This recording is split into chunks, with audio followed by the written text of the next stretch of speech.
τηλεθεατές, γεια σας. Ακόμη μια εκπομπή Live Plus και σήμερα το απόγευμα Πέμπτης κοντά σας.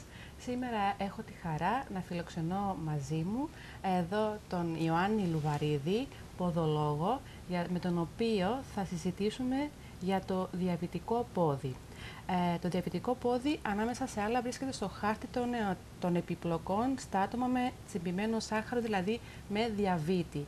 Και είναι μια πολύ σοβαρή ασθένεια, αν δεν προσεχθεί από νωρίς από τον ασθενή. Και με τον κύριο Λουβαρίδη θα συζητήσουμε περαιτέρω ποιες είναι οι θεραπείες και ποια είναι τα συμπτώματα για το διαβητικό πόδι. Σας καλωσορίζω στην εκπομπή. Ευχαριστώ πολύ.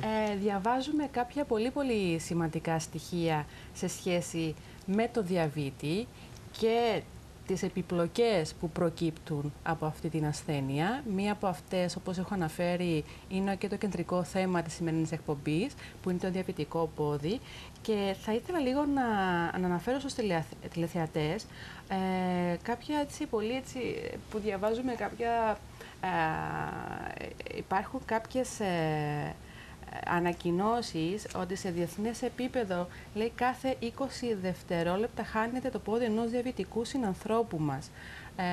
Αυτό και μόνο καθιστά αυτό το θέμα πολύ σοβαρό. Ακριβώς για τον λόγο ότι έχει τεράστιες κοινωνικο-οικονομικές επιπτώσεις τόσο στα άτομα που έχουν την νόσο, τόσο και στις οικογένειές τους. Άρα αυτή η εκπομπή δεν αφορά μόνο στα άτομα τα οποία πάσχουν από διαβήτη, αλλά και στον περίγυρο αυτών των ατόμων, γιατί είναι κάποια συμπτώματα που θα δούμε στην πορεία, τα οποία πρέπει να προσεχθούν και από τον περίγυρο και που μπορεί να μην προσεχθούν από τον ίδιο τον ασθενή, σωστά? Ακριβώς, γιατί ένα άτομο που έχει ζαχαρόδι διαβήτη μπορεί να εντοπιστούν τα πρώτα συμπτώματα από τους συγγενείς τους, οι οποίοι αυτοί είναι που πρώτοι ίσως ενθαρρύνουν ένα άτομο να προτρέξει για ένα έλεγχο ζαχάρου ή για επίσκεψη στο διαβητολόγο ή στον ποδολόγο με βάση την κλινική εικόνα που ίσως παρουσιάσει. Μάλιστα. Και εσείς είστε ο ποδολόγος, ο οποίος είστε αρμόδιος στο να δει αυτά τα συμπτώματα, φαντάζομαι, και να δώσει κάποιες πρακτικές σύμβουλες πώς μπορεί αυτό το άτομο να το προλάβει και να μην επέλθει σε αυτό το πολύ έτσι σοβαρό τον ακροτηριασμό. Όμως, θα ήθελα πριν περάσουμε στο κυρίως μας θέμα, που είναι το διαβητικό πόδι, να πάμε λίγο στα επιμέρους θέματα, κύριε Λουβαρίδη, και να σας ρωτήσω ποια είναι η διαφορά του ποδολόγου από τον ποδίατρο, γιατί ακούμε και τις δύο ιδιότητες ότι υπάρχουν στην Κύπρο τουλάχιστον. Δεν υπάρχει καμία απολύτως διαφορά. Απλά για λόγους διευκρινιστικούς και για αποφυγή οποιασδήποτε σύγχυσης με το επάγγελμα του ιατρού, πριν από περίπου 2 χρόνια έχουμε μετονομαστεί σε ποδολόγους επίσημα, μετά από την θέσπισή μας σαν ποδολόγοι, και λόγω του ότι δεν ασκούμε το επάγγελμα της ιατρικής, έχουμε μετονομαστεί σε ποδολόγοι. Τα καθήκοντά μας δεν έχουν αλλάξει καθόλου και παραμένουν ακριβώς τα ίδια, όπως ήξεραν προηγούμενοι οι υφιστάμενοι ασθενείς μας. Μάλιστα. Και πού μπορεί να μας φανεί χρήσιμος ένας ποδολόγος, άσχετα τώρα αν μιλάμε για το διαβητικό πόδι που θα αναλύσουμε στην πορεία, αν κάποιος έχει αυτό το θέμα και θα προτρέξει έναν ποδολόγο, πού μπορεί άλλο να μας φανεί χρήσιμος αυτή η ιδιότητα? Καταρχήν να δώσουμε έτσι ένα αρχικό ορισμό του τι είναι ποδολόγος. Ποδολόγος είναι ένας επαγγελματίας υγείας, ο οποίος εξειδικεύεται στον άκρο πόδα, δηλαδή σε διάφορες παθήσεις που προσβάλλουν τον άκρο πόδα. Υπάρχει ένα ευρύ φάσμα παθήσεων που μπορεί να επηρεάσουν τα πόδια μας, όπως είναι οι απλές ονυχοπαθήσεις, δηλαδή μικητιάσεις, ονυχοκρυπτώσεις, ονυχοπαχύνσεις, διάφορα δερματικά προβλήματα, όπως υπερκερατώσεις, η κάλλη, η σκληροδερμία, η ξηροδερμία, καθώς επίσης και διάφορα μυοσκελετικά προβλήματα, όπως η πόνη στις πτέρνες, πόνη στα μετατάρσια, η ανισοσκελία, δηλαδή όταν το ένα πόδι, το ένα σκέλος είναι μακρύτερο από το άλλο, καθώς επίσης και διάφοροι αθλητές που μπορεί να αναπτύξουν διαφόρους τραυματισμούς και μπορεί με τη χρήση κάποιων ορθοπαιδικών πάτων να αποφύγουν κάποιους τραυματισμούς ή και ακόμη να βοηθήσουν στην αποκατάσταση. Και τέλος, ένα μεγάλο κεφάλαιο που καλύπτουμε σαν επαγγελματίας υγείας είναι το διαβητικό πόδι. Έχετε αναφερθεί σε κάποιες παθήσεις που ενδεχομένως κάποιοι που μας ακούνε να σκεφτούν γιατί να μην επισκεφθώ ένα δερματολόγο σε θέματα μυκητιάσεων ή ονυχοκρυπτώσεις και να επισκεφθώ ένα ποδολόγο. Ποια είναι η διαφορά? Κάποιες παθήσεις μπορεί να τις αντιμετωπίσει και ο δερματολόγος και ο ποδολόγος. Δεν σημαίνει ότι είναι αποκλειστικά μια πάθηση που πρέπει να αντιμετωπιστεί από τον ποδολόγο ή από τον δερματολόγο. Εάν όμως παρουσιάζεται στον άκρο πόδα, τότε θεωρώ ότι ο ποδολόγος είναι το αρμόδιο άτομο, ο αρμόδιος επαγγελματίας υγείας, λόγω του ότι βλέπει πιο συχνά τέτοιου είδους παθήσεις και μπορεί ίσως πιο αποτελεσματικά να εντοπίσει και να θεραπεύσει τέτοιου είδους παθήσεις. Μάλιστα, άρα ειδικεύεστε μόνο στα κάτω άκρα. Κάτω άκρα, ναι, όμως κάποιες φορές μπορεί ένα άτομο, κυρίως σε μυοσκελετικές παθήσεις, λόγω της λειτουργίας του άκρου ποδός, να επηρεάσει και να παρουσιάσει σύμπτωμα πόνο, ενόχληση σε πιο πάνω μέρη του σώματος, όπως το γόνατο, η σπονδυλική στήλη, που αιτιολογικά να προέρχεται από το πόδι, από τον άκρο πόδα. Άρα αυτό το άτομο θα πρέπει να διερευνηθεί εμβιομηχανικά και αν πράγματι τα αίτια αυτού του συμπτώματος που παρουσιάζεται στην πλάτη, είτε στο γόνατο είτε στο ισχύο, προέρχεται από τον άκρο πόδα, τότε καταλήλως να αντιμετωπιστεί. Από τη δική σας εμπειρία, κύριε Λουβαρίδη, ποιες είναι οι πιο συχνές παθήσεις του ποδιού που καλείστε να αντιμετωπίσετε εσείς ως επαγγελματίας στην Κύπρο?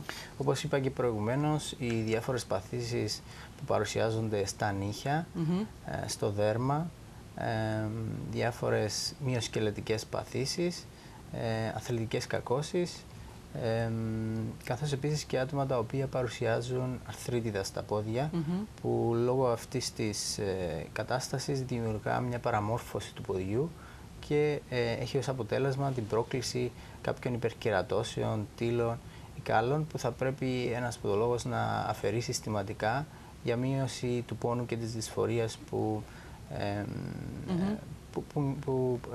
νιώθουν αυτά τα άτομα. Επίσης βλέπουμε συχνά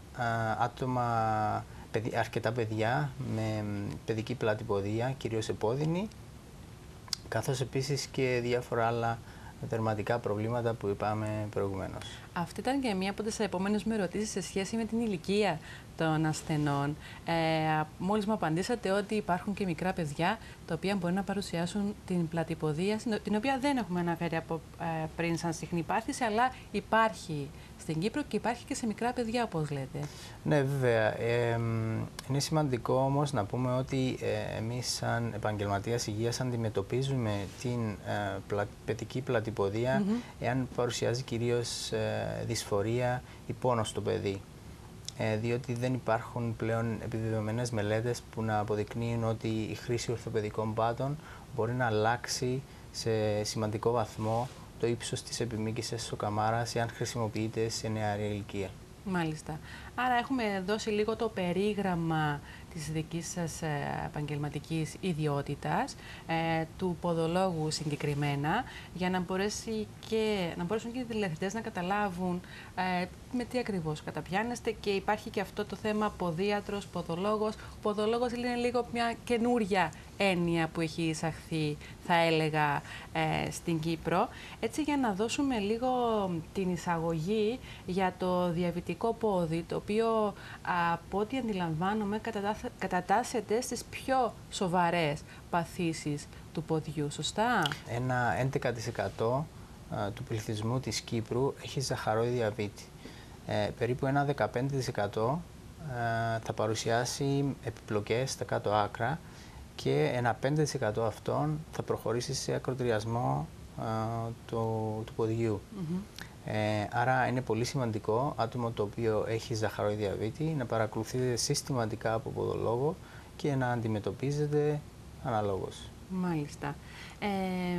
Έχετε αναφέρει τα άτομα με σαχαρόιδη διαβήτη. Όταν λέμε σαχαρόιδη διαβήτη, εννοούμε τον διαβήτη, είναι που εντάσσεται γενικά σε αυτή την νόσο? Όταν λέμε ζαχαροειδή διαβήτη, εννοούμε το διαβήτη, ναι, η οποία είναι η μεταβολική ασθένεια, η οποία χαρακτηρίζεται από υψηλά επίπεδα ζαχάρου στο αίμα και διαταραχή του μεταβολισμού της γλυκόζης, των πρωτεϊνών και των λιπιδίων, είτε λόγω ελλειπής έκρησης ινσουλίνης από το πάγκρεας, είτε ελλειπής απορρόφησης αυτής της ορμόνης από τα κύτταρα των περιφερικών ιστών. Και ο διαβήτης στο μυαλό μας είναι έτσι μια ασθένεια που αφορά κυρίως άτομα της τρίτης ηλικίας, γιατί εμφανίζεται μετά από κάποια ηλικία ή όχι, πλέον έχουν αλλάξει τα δεδομένα? Ο ζαχαροειδής διαβήτης μπορεί να παρουσιαστεί σε οποιαδήποτε ηλικία, απλά κυρίως εμφανίζεται σε άτομα πέραν των 40 ετών, σε άτομα που έχουν συγγενή, πρώτη συγγένεια με άτομο που έχει ζαχαροειδή διαβήτη, άτομα τα οποία έχουν αυξημένα λιπίδια στο αίμα, όπως η χολυστερίνη και τα τριγλικερίδια, άτομα τα οποία είναι παχύσαρκα, έχουν δηλαδή αυξημένο δείκτη μάζας σώματος, και γυναίκες οι οποίες έχουν το σύνδρομο των πολικυστικών οθήκων ή είχαν διαβητικής. Μάλιστα. Άρα έχουμε δώσει μια εισαγωγή σε σχέση με το διαβήτη. Να περάσουμε σε ένα σύντομο διαφημιστικό διάλειμμα αυτή τη στιγμή και να επανέλθουμε συζητώντας με τον ποδολόγο κύριο Ιωάννη Λουβαρίδη σε σχέση με το διαβητικό πόδι και να πούμε έτσι εις βάθος ποια είναι τα συμπτώματα και ποιες είναι οι θεραπείες.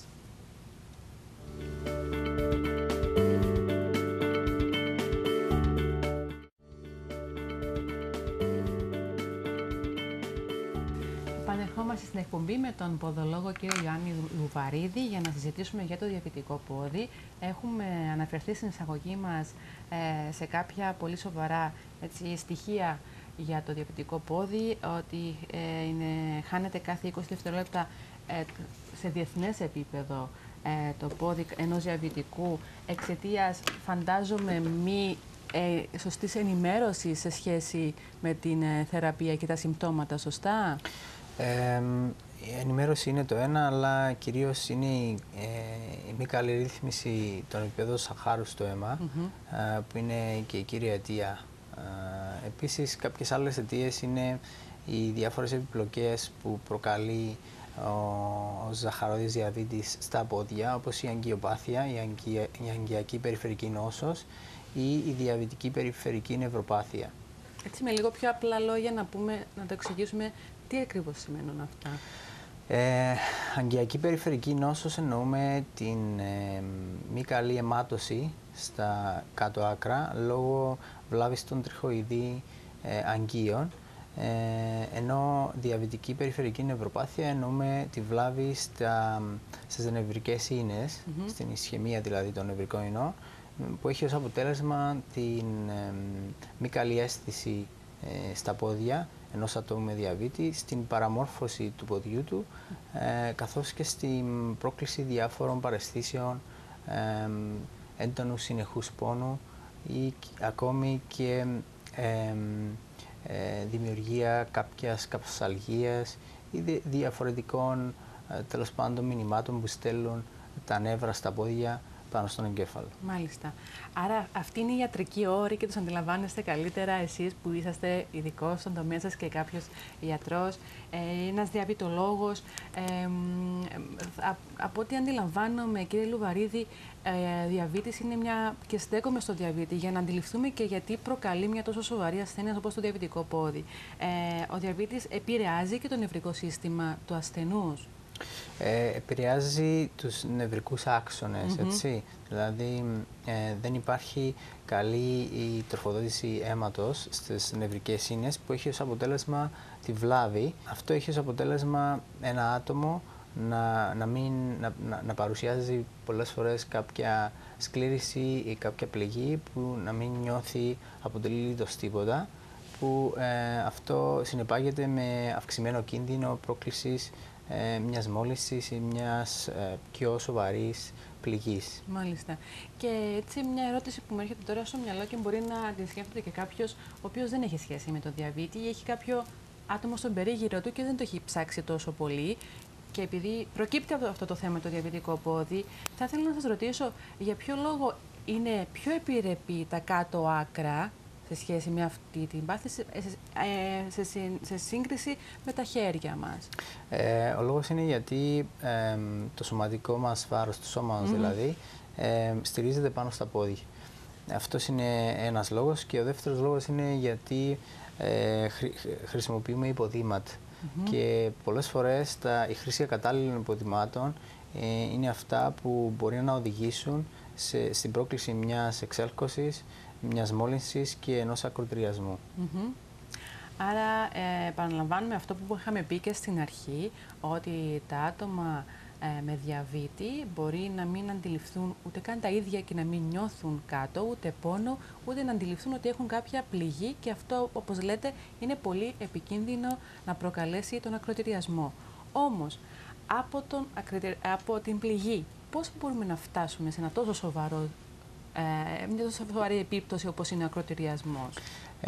Συνήθως, για να φτάσουμε σε αυτή την δυσάρεστη κατάσταση, υπάρχουν διάφορες παθήσεις που συνυπάρχουν, όπως είπαμε προηγουμένως η αγκιακή περιφερική νόσος, δηλαδή η κακή κυκλοφορία αίματος στα πόδια, καθώς επίσης και η διαβητική νευροπάθεια. Όταν συνυπάρχουν αυτές οι δύο, τότε μπορεί ένα άτομο που παρουσιάζει μια εξέλκωση να μην νιώθει ότι υπάρχει μια πληγή, μια ανοιχτή πληγή, να συνεχίζει να περπατά σε αυτή την πληγή, αυτή η πληγή να δημιουργήσει μια μόλυνση και η μόλυνση σε μικρό χρονικό διάστημα μπορεί να εξελιχθεί σε μια γάγκρενα και το άτομο αυτό να χρειαστεί να το αποκοπεί ένα μέρος του σώματος του, συγκεκριμένα το πόδι, ώστε να μην απειλήσει το υπόλοιπο μέρος του σώματος του, αλλά και τη ζωή του. Και για να ξεκαθαρίσουμε, το διαβητικό πόδι εμφανίζεται και δίνεται να εμφανιστεί και όλα αυτά που έχετε περιγράψει σε όλα τα άτομα τα οποία πάσχουν από διαβήτη. Ακριβώς. Έχουν όλα τα άτομα την προδιάθεση. Ακριβώς. Άρα, τι μπορεί να κάνει τόσο ο ασθενής όσο και ο περίγυρος του, έτσι ώστε να απομακρυνθεί αυτή η πιθανότητα, τόσο να εμφανιστούν αυτά τα συμπτώματα, αλλά όσο και να γίνει αυτό που είναι πολύ δυσάρεστο, όπως είναι ο ακροτηριασμός. Πρέπει το άτομο να επισκέπτεται συστηματικά τον διαβητολόγο για καλή ρύθμιση των επιπέδων ζαχάρου. Επίσης, θα πρέπει να επισκέπτεται συχνά τον ποδολόγο του για μια συστηματική αξιολόγηση, καθώς επίσης και η παροχή συγκεκριμένων μέτρων πρόληψης και γενικά φροντίδας του διαβητικού ποδιού.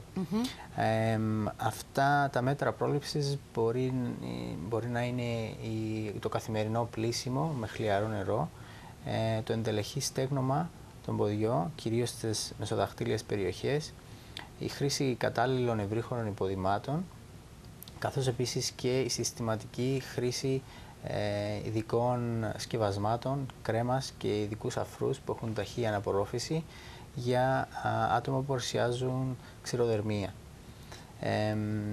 Επίσης, σε κάποιες των περιπτώσεων μπορεί ένα άτομο με διαβήτη να χρειαστεί να του κατασκευαστούν ειδικά εξειδικευμένα υποδήματα ή και ειδική εξειδικευμένη πάτη κατόπιν περματογραφικού ελέγχου. Και αυτό γίνεται εάν το άτομο παρουσιάζει αυξημένες πιέσεις σε συγκεκριμένα σημεία του πέλματος και γενικά εάν παρουσιάζει παραμορφώσεις, δυσμορφίες δηλαδή στα πόδια λόγω του ζαχαροδιαβήτη. Άρα προκύπτουν και αυτά. Μας λέτε το α και το ω, γι' αυτό είναι φροντίδα και υγιεινή του ποδιού μας. Και πρέπει να γίνεται τόσο από το ίδιο το άτομο, αλλά μπορεί να ζητήσει και βοήθεια από τον περίγυρο του. Αν προκύπτει ότι δεν μπορεί το ίδιο, είναι πολύ ηλικιωμένος ή ενδέχεται και μια εγκυμονούσα, γιατί έχετε αναφερθεί και σε αυτό. Ναι, είναι σημαντικό τα άτομα τα οποία τα περιτριγυρίζουν, οι οικογένειες δηλαδή του ασθενή με διαβήτη, να γνωρίζουν όσον αφορά τα συμπτώματα αλλά και τους κινδύνους που μπορεί να προκαλέσουν μια εξέλκωση ή έναν ακροτηριασμό, για τον λόγο ότι έχουν ανάγκη αυτά τα άτομα, δηλαδή τα άτομα με διαβήτη, να τα φροντίζουν από τις οικογένειές τους, διότι ένα άτομο με διαβήτη μπορεί να μην μπορεί να σκύψει, να φροντίσει τα πόδια του ο ίδιος, μπορεί να μην ελέγξει καθημερινά στις μεσοδαχτύλιες περιοχές ή στην πελματιαία επιφάνεια αν παρουσιάζει οποιοδήποτε σκάσιμο στο δέρμα. Μπορεί ο σύζυγος ή η σύζυγος να ελέγξει μέσα στα υποδήματα αν υπάρχει οτιδήποτε ξένο αντικείμενο που πρέπει να αφαιρεθεί. Όλα αυτά είναι σημαντικά οι οικογένειες των ατόμων με διαβήτη να τα γνωρίζουν, ούτως ώστε να στηρίζουν το άτομο με διαβήτη, αλλά και να το ενθαρρύνουν, ούτως ώστε να βλέπει συστηματικά τον ποδολόγο του για πρόληψη όλων αυτών των σοβαρών επιπλοκών και κυρίως των ακροτηριασμών. Γιατί, όπως λέτε, ακόμα και μία μικρή πληγή, η οποία δεν μπορεί να την νιώσει ο ασθενής ή δεν μπορεί να την δει καν, Ακριβώς. μπορεί να προκαλέσει μεγάλο κακό. Ακριβώς. Ακριβώς, διότι σε μικρό χρονικό διάστημα μπορεί μια μικρή εξέλκωση να οδηγηθεί σε μια γάγκρενα, που αυτό πολλές φορές, εάν δεν έγκαιρα αντιμετωπιστεί από έναν αγκιολόγο, τότε μπορεί να οδηγήσει σε ένα ακροτηριασμό. Και αυτά είναι σημαντικό να αναφέρουμε ότι πρέπει να γίνονται καθ' όλη τη διάρκεια της ζωής του ατόμου από τη στιγμή που έχει διαγνωστεί με διαβήτη, σωστά? Ακριβώς. Απλά να πούμε ότι αφού το έχει διαγνωστεί το άτομο με διαβήτη και έχει παραπεμφθεί στον ποδολόγο του, θα πρέπει να γίνεται μια ενδελεχής αξιολόγηση νευροαγκιακή και με βάση την κλινική του εικόνα και τα αποτελέσματα της εξέτασης θα ταξινομηθεί σε κατηγορία κινδύνου. Έτσι. Οι κατηγορίες κινδύνου είναι κυρίως τρεις. Η κατηγορία χαμηλού κινδύνου, η κατηγορία μέσου κινδύνου και η κατηγορία υψηλού κινδύνου. Εάν το άτομο παρουσιάζει μια καλή κλινική εικόνα, χωρίς αλλίωση του δέρματος, χωρίς παραμόρφωση, νευροπάθεια ή αγκιοπάθεια, τότε θεωρείται ότι μπορεί να αυτοφροντίζει τα πόδια του και ενδείκνυται να επισκέπτεται τον ποδίατρό του κάθε περίπου 6 μήνες, δηλαδή 2 φορές το χρόνο. Εάν το άτομο παρουσιάζει αγκιοπάθεια, δηλαδή αψηλάφιδους παλμούς, ή νευροπάθεια ή και τα δύο, είναι σημαντικό να επισκέπτεται τον ποδίατρο του κάθε περίπου 3 με 6 μήνες. Έτσι.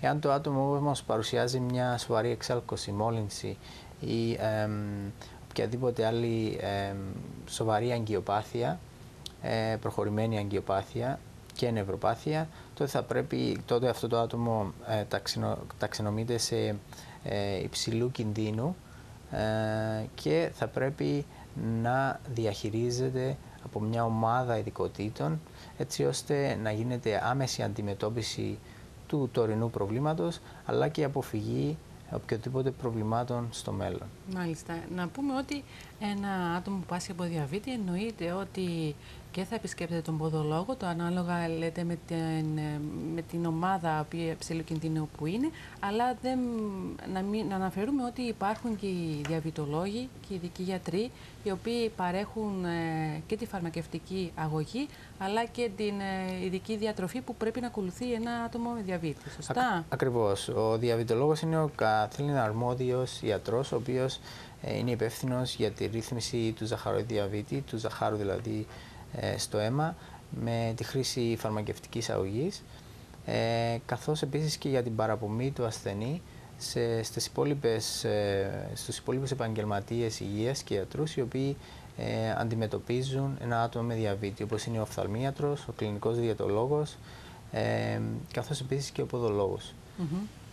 Άρα ο διαβητολόγος παίζει ένα σημαντικό ρόλο στη διαχείριση αυτού του ατόμου και στο συντονισμό ενός καλύτερου σχέδιου δράσης όσο αφορά τη θεραπεία, αλλά και την πρόληψη πιο σοβαρών επιπλοκών σε ένα άτομο που έχει ζαχαροειδή διαβήτη. Άρα τα άτομα που έχουν διαβήτη ενδείκνυται να επισκέπτονται πολύ τακτικά κάποιον ποδολόγο και για θέματα πρόληψης. Μπορεί να μην έχουν δει καν κάποιο σύμπτωμα που έχετε αναφέρει, αλλά θα πρέπει οι ίδιοι να το έχουν στο μυαλό τους ότι θα πρέπει να επισκεφθούν και τον ποδολόγο γι' αυτό. Ακριβώς, ναι.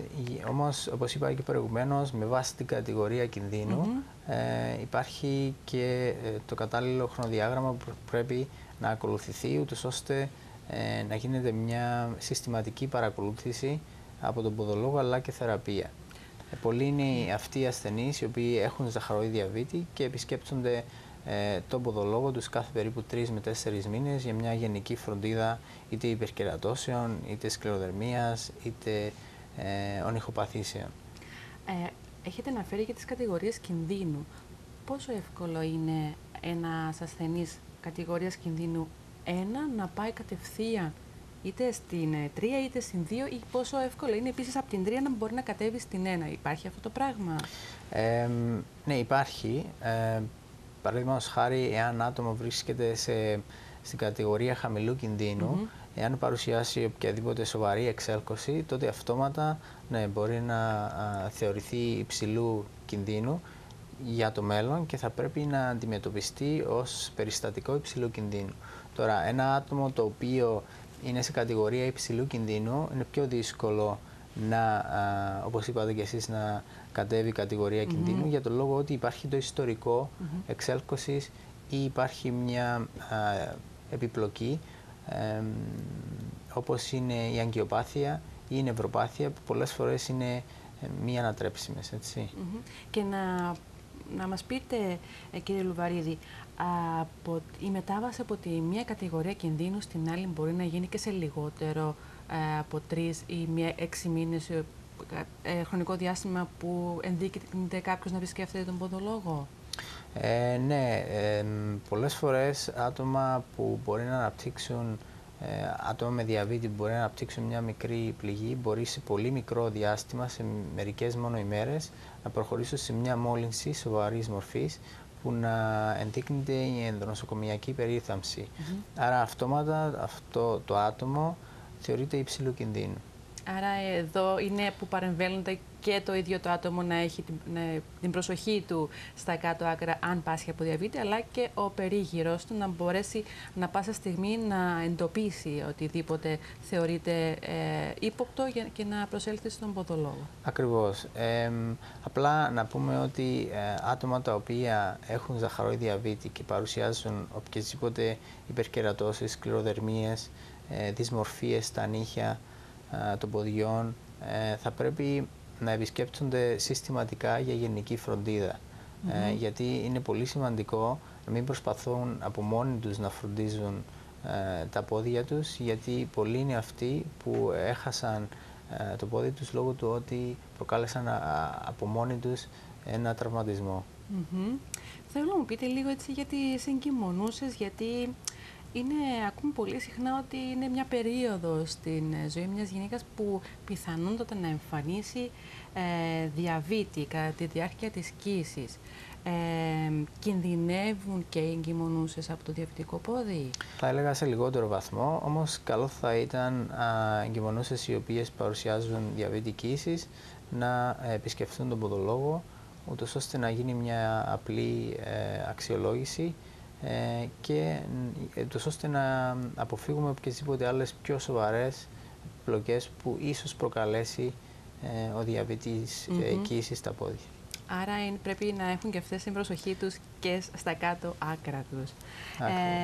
Έχετε μιλήσει για τα παπούτσια και ότι παίζουν πολύ μεγάλο ρόλο για τους ασθενείς με διαβήτη που πιθανόν να έχουν πρόβλημα και στα κάτω άκρα. Πώς πρέπει να γίνει η επιλογή του κατάλληλου παπουτσιού, γιατί έχετε αναφέρει πιο πριν ότι ενδέχεται να μπορέσει κάποιος να παραγγείλει ένα παπούτσι ειδικό για το πόδι. Ο λόγος ο οποίος παίζει μεγάλη σημασία είναι γιατί ένα άτομο που έχει διαβητική νευροπάθεια και συγκεκριμένα αισθητική μπορεί να χρησιμοποιεί ένα στενό ακατάλληλο υπόδημα που αυτό να προκαλεί μια συνεχής πίεση και τριβή, κυρίως στη ραχιαία επιφάνεια, στα δάχτυλα, στην περιοχή των δαχτύλων, και από αυτή την συνεχή τριβή να του προκληθεί μια πληγή που αυτή να οδηγήσει σε μια μόλυνση και ένα ακροτηριασμό. Επίσης, τα άτομα τα οποία έχουν ζαχαροδιαβήτη πολλές φορές παρουσιάζουν παραμορφώσεις, δυσμορφίες στα πόδια και γι' αυτό το λόγο χρειάζεται να χρησιμοποιούν ευρύχωρα υποδήματα με αρκετό βάθος, κυρίως στο πρόσιο τμήμα και πλάτος, ούτως ώστε να μην υπάρχει οποιαδήποτε τριβή που ίσως προκαλέσει μια επιπλοκή.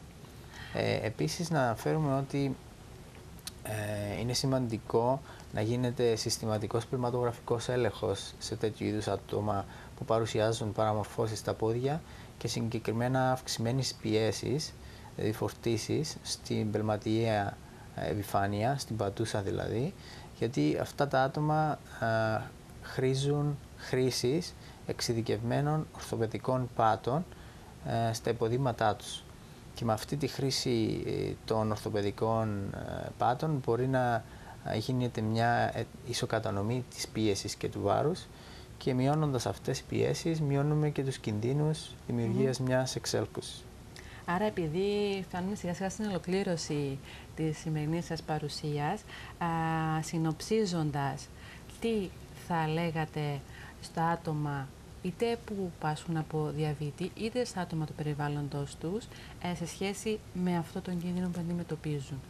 Πρωτίστως, η καλή ρύθμιση του διαβήτη, των επιπέδων ζαχάρου δηλαδή στο αίμα, συστηματική επίσκεψη στο διαβητολόγο, αλλά και στα υπόλοιπα επαγγέλματα υγείας τα οποία έχουν να κάνουν με το ζαχαροδιαβήτη, όπως ο κλινικός διαιτολόγος, ο οφθαλμίατρος και ο ποδολόγος, καθώς επίσης και η γενική φροντίδα, καθημερινή φροντίδα των ποδιών, δηλαδή το καθημερινό πλύσιμο, το ενδελεχή στέγνομα, κυρίως στην περιοχή των δαχτύλων, η ενυδάτωση του ποδιού, εάν παρουσιάζει ξηρότητα, με ειδικές κρέμες ενυδάτωσης, αλλά και αφρούς ταχείας απορρόφησης, καθώς επίσης και η χρήση ορθοπαιδικών πάτων ή και υποδημάτων, καθώς επίσης και συστηματικές επισκέψεις στον ποδολόγο τους με βάση την κατηγορία κινδύνου. Ωραία. Υπάρχει κάποιο τηλέφωνο επικοινωνίας στο οποίο μπορεί κάποιος ο οποίος μας παρακολουθεί να μπορεί να απευθυνθεί αν έχει επιπλέον απορίες? Βεβαίως, μπορεί να καλείται στο 701545, όπου είναι το τηλέφωνο του συνδέσμου, του Παγκύπριου Συνδέσμου Εγγεγραμμένων Ποδολόγων. 701545. Και επί της ευκαιρίας να ενημερώσουμε το κοινό ότι ως ένδειξη κοινωνικής προσφοράς, ο Παγκύπριος Σύλλογος Εγγεγραμμένων Ποδολόγων και μέλη του παρέχουν δωρεάν εξέταση στα πόδια σε άτομα με διαβήτη αυτή την εβδομάδα. Άρα, εάν υπάρχουν κάποια άτομα τα οποία θέλουν να εξετάσουν τα πόδια τους δωρεάν από συναδέλφους, μπορούν να επικοινωνήσουν στο τηλέφωνο που έχουμε δώσει, ώστε να μάθουν περισσότερες πληροφορίες. Πολύ σημαντική κοινωνική προσφορά του συνδέσμου σας. Σας ευχαριστούμε πάρα πολύ για τη σημερινή σας παρουσία, κύριε Λουβαρίδη. Πολλά και πολύ ενδιαφέροντα αυτά που μας είπατε. Να ευχαριστήσω λοιπόν τον γιατρό. Πιστεύω να επανέλθετε και για άλλα θέματα σε σχέση με το πόδι, γιατί σήμερα είπαμε μόνο για το διαβητικό πόδι. Να περάσουμε σε ένα διαφημιστικό διάλειμμα και να επανέλθουμε με την επόμενη μας καλεσμένη.